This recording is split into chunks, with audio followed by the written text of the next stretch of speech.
आणि निकिता, तू जेव्हा त्या परदेशी प्रोड्युसर्सना प्रश्न विचारशील ना, तेव्हा सोपं इंग्लिश बोल, सावकाश बोल, आणि मुळात त्यांना प्रश्नाचं उत्तर पूर्ण देऊ देत नाही. कारण मी तुझ्या बाबतीत एक बघितलंय, तू विचारलेल्या प्रश्नाचं उत्तर पूर्ण व्हायच्या आधीच मध्येच तोडून पुढचा प्रश्न विचारतेस. तसं नको करूस, ते वाईट दिसतं. Hmm, okay, just take it easy. Okay, हां, bye, all the best. Akanksha, तुला फिल्म फेस्टिवल मध्ये मदत हवी म्हणून मला तिथे बोलवलंस आणि अचानक मला टॅक्सी घालून इथे कशाला आणलंस? आपलं काय ठरलं होतं? आपलं? हे बघ नचिकेत, तू या फिल्म फेस्टिवलला मला मदत करायला ये असं मी एक कलिग म्हणून तुला म्हणाले होते, हे खरंय. पण ऍट द सेम टाइम जर सरांनी तुला दुसरं काहीतरी काम सांगितलेलं असलं तर मग तू मदतीला यायची गरज नाहीये असं मी म्हणाले होते ना. हे बघ, मला ना त्या कौशिकची एकदा जिरवायचीच होती. नाही त्याला रडवला ना तर नावाचा नचिकेत नाही. किती शाळेतल्या मुलासारखा भांडतोयस रे. हे बघ, शेवटी तू सुद्धा आता एक जबाबदार. म्हणजे मी जबाबदार आणि तो कौशिक बेजबाबदार? चांगला नाही. या तुझ्या बोट चेपेपणामुळे तो डोक्यावर बसलाय. तू त्याची हाजी हाजी करत असतेस. हे बघ, मी त्याच्यासमोर सारखी हाजी हाजी करत नाही. तू सारखं सारखं असं बोलू नकोस, मला आवडत नाही. काही झालं तरी सुद्धा तो आपला बॉस आहे. अरे बॉस गेला, असले 1760 बॉस बघितलेत मी. काल 56 म्हणाला होतास. हे बघ आकांक्षा, मी सिरियसली बोलतोय. बॉसची हाजी कशी करायची मला माहिती आहे, मीही ती करतो, पण या पद्धतीने नाही. उद्या कौशिकने तुला सांगितलं की तू 5व्या मजल्यावर उडी मारशील. अरे तू कौशिक सरांवर चिडलायस ना, मग माझ्यावर का राग काढतोयस? मी तुझा हा स्वभाव पहिल्यापासून ओळखते. तुला अन्याय सहन होत नाही, मग तू दिसेल त्याच्यावर चिडचिड करतोस. मला तुझी कळकळ समजतीये, पण काय करणार? मलाही कित्येक वेळा ही सगळी कामाची पद्धत नाही आवडत. पण म्हणून काय आपण सगळ्यांनी नोकऱ्या सोडून द्यायच्या आहेत का? आपल्याला आपल्या जबाबदारी आहेत, आपल्याला नोकरी करावी लागणार आहे. जाऊ दे, तू निघ आता. उगाच तू फेस्टिवलला आलायस वगैरे सरांना कळलं तर ते कौशिक. अरे त्या कौशिकच्या फुली फुली फुली जाऊ दे. तुझ्या समोर मला त्याला मोकळेपणाने शिवाय देता येत नाही. गरज नाहीये, भावना समजलेत. तू प्लीज आता शांत हो. आणि तुला जर कौशिक सहन होत नसेल तर तू त्याचा बॉस हो ना. आणखीन एक सांगू काय? हे बघ, तुमची भांडणं व्हायला लागली की मी खूप अपसेट होते. कौशिक बॉस आहेत आणि तू अजिबात न आवडणारा मित्र.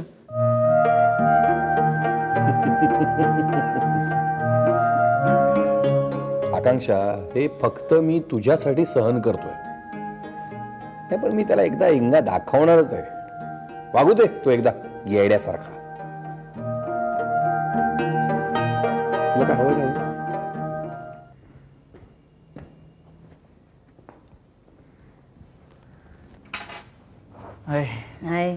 झोपली नाहीस?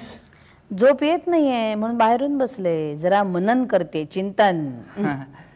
शरद अंकल कुठे? बाहेर गेलाय. ओ, म्हणून टेन्स आहेस? नाही रे बाबा, कसलंही मला टेन्शन नाहीये. त्याची लंडनला त्याची तयारी चालू आहे ना जोरदार. त्याचे काहीतरी पेपर जाणार, तो बाहेर गेलाय. बाकी काही नाही. पण अजून मेजर प्रॉब्लेम सॉल्व्ह झाला नाही ना? कसला मेजर प्रॉब्लेम?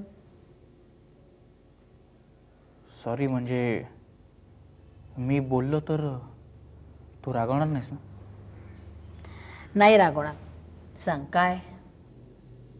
नाही म्हणजे विमानाचं तिकीट, तिथे राहण्याचा खर्च, तो सुद्धा पाऊंड्समध्ये म्हटल्यावर त्याला टेन्शन असेलच ना. आणि सध्या त्याची जमवाजमव सुरू आहे, फोनाफोनी सुरू आहे पैशासाठी. म्हणून मला वाटलं कदाचित त्याच संदर्भात कुठेतरी गेला असेल. हे सगळं तो तुझ्याशी बोलला?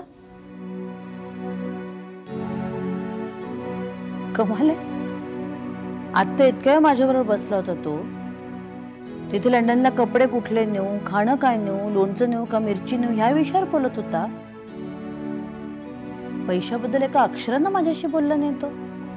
नाही म्हणजे माझ्याशी पण असा मुद्दामून बोलला नाही, बोलता बोलता विषय निघाला म्हणून मला कळलं.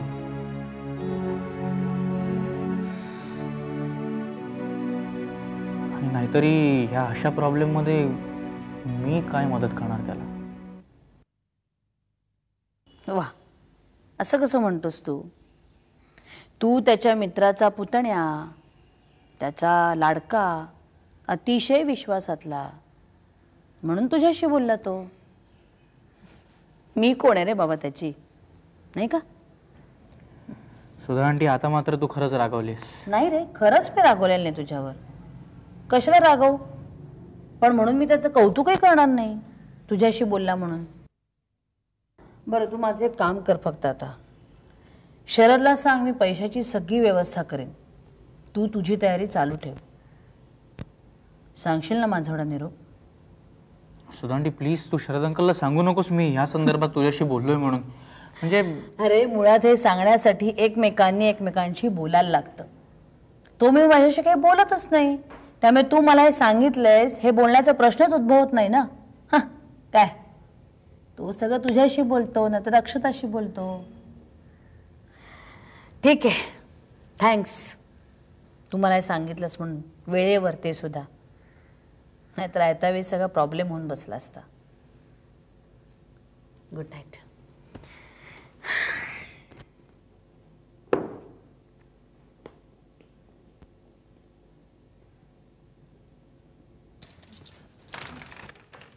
या. हाय ग,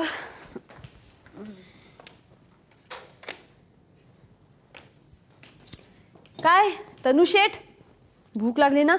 चल उठ, हातपाय धुवून ये, मी पटकन काहीतरी खायला करते. तन्वीर, काय करू रे खायला? Bread omelette? ए तनु, अरे च, हे काय असाच बसलायस? जा उठ, हातपाय धुवून ये.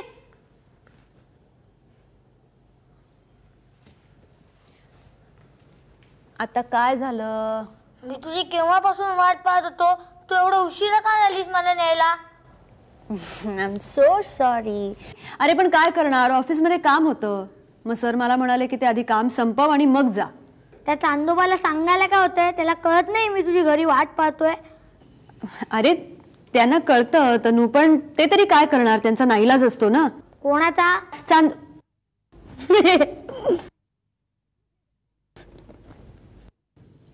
तन्वीर, आता यापुढे त्यांना चांदोबा बिंदोबा म्हणायचं नाहीये, सरळ कौशिक सर म्हणायचं. मी का म्हणायचं त्यांना सर? ते काय मला शाळेत शिकवतात का? ते माझे साहेब आहेत. बरं जाऊ दे बाबा, तुला काय वाटतं ते म्हण तू त्यांना. मी म्हणणारच. तुझा चांदोबा आहे ना, तो खूप दुष्ट आहे. मी त्याला हसलो ना म्हणून तो आता मला त्रास देतोय. अरे वेडू, तू का असं डोक्यात काहीतरी खूळ घेऊन बसतोयस? असं काही नाही तनू, ते तुला छळण्यासाठी वगैरे काही करत नाहीयेत. उलट त्यांचा तू इतका लाडका आहे, सारखी तुझी चौकशी करत असतात ते, खरंच. आणि तुझ्याशी सुद्धा किती चांगले वागतात ते, किती गोड गोड बोलतात. बोलतात की नाही? मला नाही आवडत त्यांचं गोड गोड बोलणं. मला त्यांचं काहीच आवडत नाही. बरं बाबा, नको आवडू देत. तू आता मला सांग, आधी खायला काय करू तनू? तर चांदोबाला विचार. चांदोबा विचारते, चांदोबाला विचारते. तू आता उठून हातपाय धुशील, हो, तोंड धुशील, तयार होशील, कपडे बदलशील.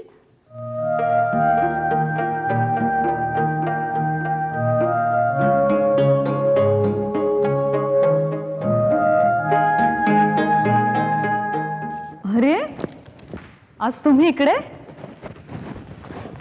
या ना आत, या ना. What a pleasant surprise. काय म्हणते तब्येत? ठीक आहे. तुम्ही बसा, मी निशांतला पाठवून देते. हा,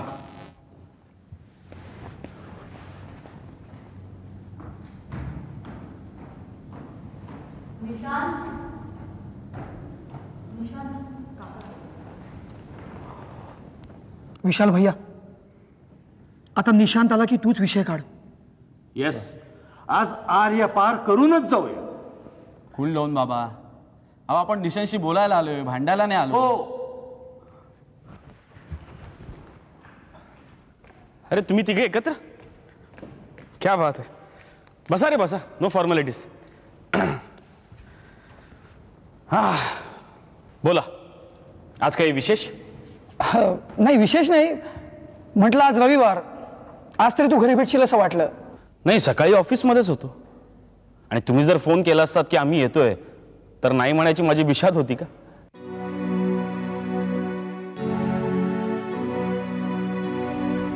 बरं, आज काही विशेष नाही, म्हणजे आम्ही सकाळी ऑफिसमध्ये येऊ शकलो असतो, पण उगा सगळ्यांसमोर काही व्हायला नको असं यानी दिदी म्हणाली.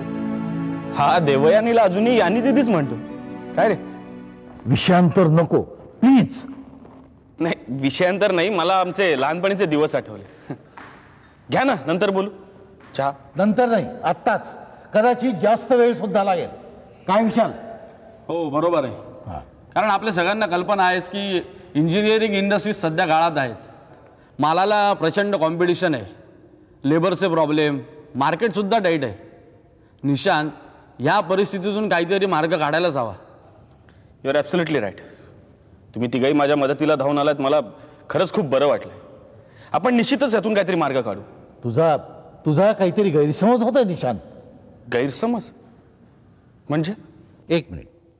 म्हणजे आपण चौघही गिरधारीलाल महाजनांचे वारस, महाजन इस्टेट गाळात कशी रुतत चालली आणि तिला वाचवायचं कसं यावर चर्चा करायला जमलेलो नाही. मग कशा करता?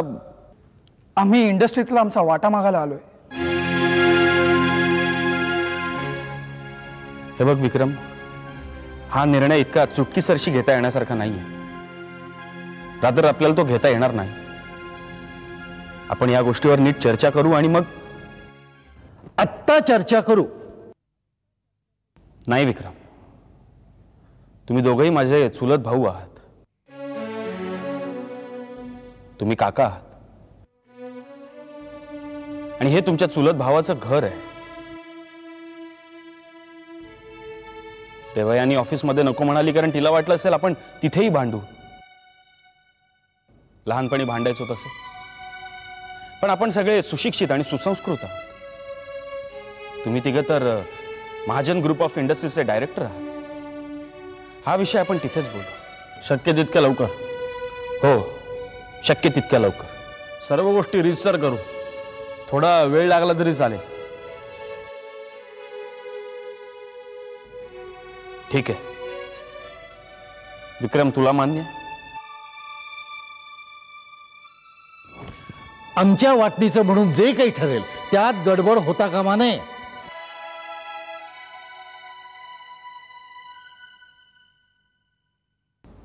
नाही होणार. हा महाजनांच्या घरातला प्रश्न आहे आणि तो महाजनांनीच सोडवायला हवा. समजुतीनं आणि शहाणपणानं, कोर्ट कचेऱ्यांच्या फंदात न पडता. काय विशाल भैया? ठीक आहे, केव्हा भेटायचं ते कळव. निश्चितच. चला.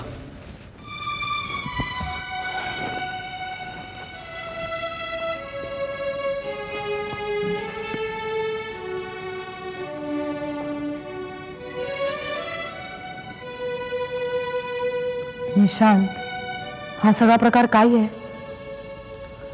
अनु, काकांचा फोन आला होता ना, तेव्हाच मला या गोष्टीची जाणीव झाली होती. पण आता ते तिघं जेव्हा एकत्र आले ना, तेव्हा मात्र खात्री झाली. भविष्यात येणाऱ्या वावटळाची ही एक नांदी आहे.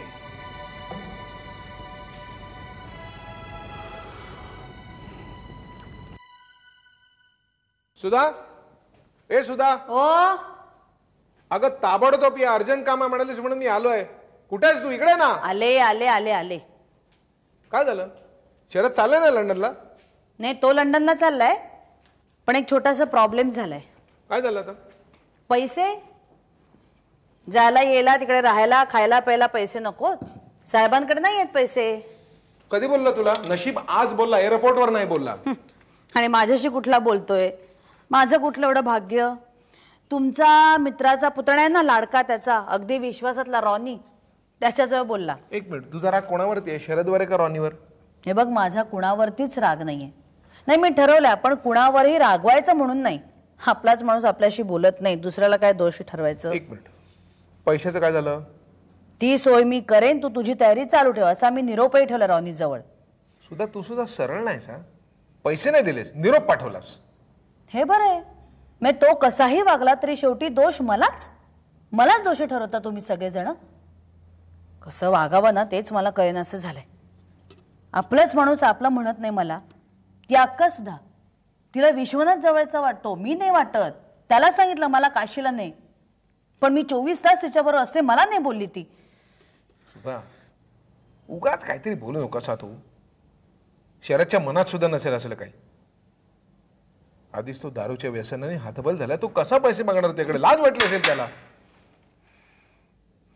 तुम्ही सगळेजण त्याची बाजू इतक्या सफाईदारपणे माझ्या पुढे मांडताना की शेवटी मला असं वाटायला लागतं की मी चुकीची वागते सगळ्यांबरोबर. काही नाही, मला आता एक चांगलं कळून चुकलंय की सुधा जोशी, तुम्ही आता निवृत्त झालेला आहात सगळ्यातूनच. बाहेर एक काम नाही, घरात एक काम नाही. माझी ना थोडक्यात अक्का झाली. तुम्हाला ना एक जपाची माळ आणून दे आणि काही देवाची पुस्तकं वाचत बसते ती.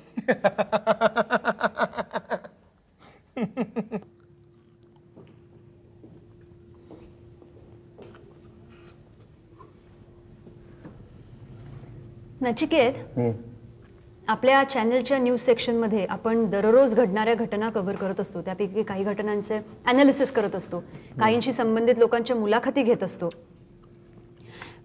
पण काय ग आकांक्षा, आपलं न्यूज चॅनल कसं फंक्शन करत आहे याचं रिपोर्टिंग तू मला का करतेस? मला हे माहिती नाही, तुझा गोड गैरसमज आहे काय?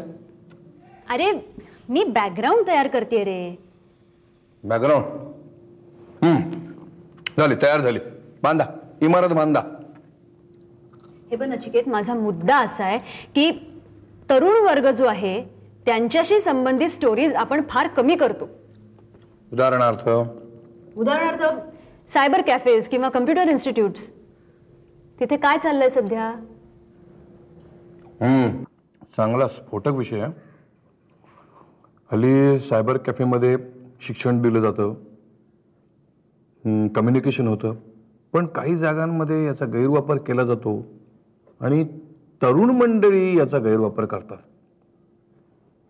चांगली स्टोरी होऊ शकेल. हे समोसा खा ना. नाही नको, तू खा.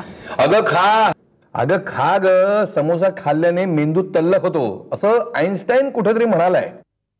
ब्रिलियंट ब्रिलियंट, हा हा हा हा, ब्रिलियंट विनोद. गुड. नको. अगं खा ना, काय सांगतो. हे पण नचिकेत, आईन्स्टाईननी असंही सांगितलंय की माणसाने एका वेळी एकच काम करावं. म्हणजे का? एका वेळी एक काम करावं म्हणजे तू समोसा खा आणि मग बोल. नचिकेत काय चाललंय काय? तू काय कॉलेज कॅन्टीन मध्ये बसलास का? नाही सर, काय झालं ऍक्च्युली. एक मिनिट, तू त्याची बाजू घेऊ नकोस. मी पाहू शकतो आणि ऐकूही शकतो.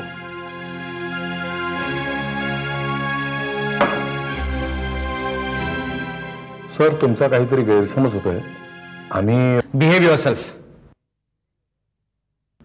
हे ऑफिस आहे, याचं भान सगळ्यांनीच ठेवायला हवंय. इथे अवांतर गप्पा, चेष्टा, मस्करी, खाणं पिणं या असल्या गोष्टी चालत नसतात.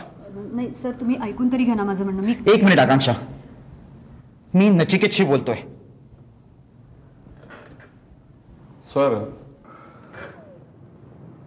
सर आम्ही ऑफिसच्या कामाविषयीच बोलत होतो. इनफॅक्ट आकांक्षेने एक चांगला विषय सांगितलाय, त्याची चांगली स्टोरी होऊ शकते. मी जेव्हा केबिनच्या बाहेर आलो ना, तेव्हा तुझ्या तोंडात समोसा होता आणि तुम्ही मोठमोठ्याने हसत होतात. सर, ऑफिसमध्ये समोसा खाऊ नये असा नियम नाहीये, आणि जर तो असेल तर मला माहिती नाही. Shut up. सर, तुम्ही या ऑफिसमध्ये बॉस असाल, पण इथे मी तुमच्यापेक्षा जास्त वर्ष काढली आहेत, आणि या ऑफिसमध्ये कसं वागायचं, कसं काम करायचं हे तुमच्यापेक्षा मला जास्त माहिती आहे.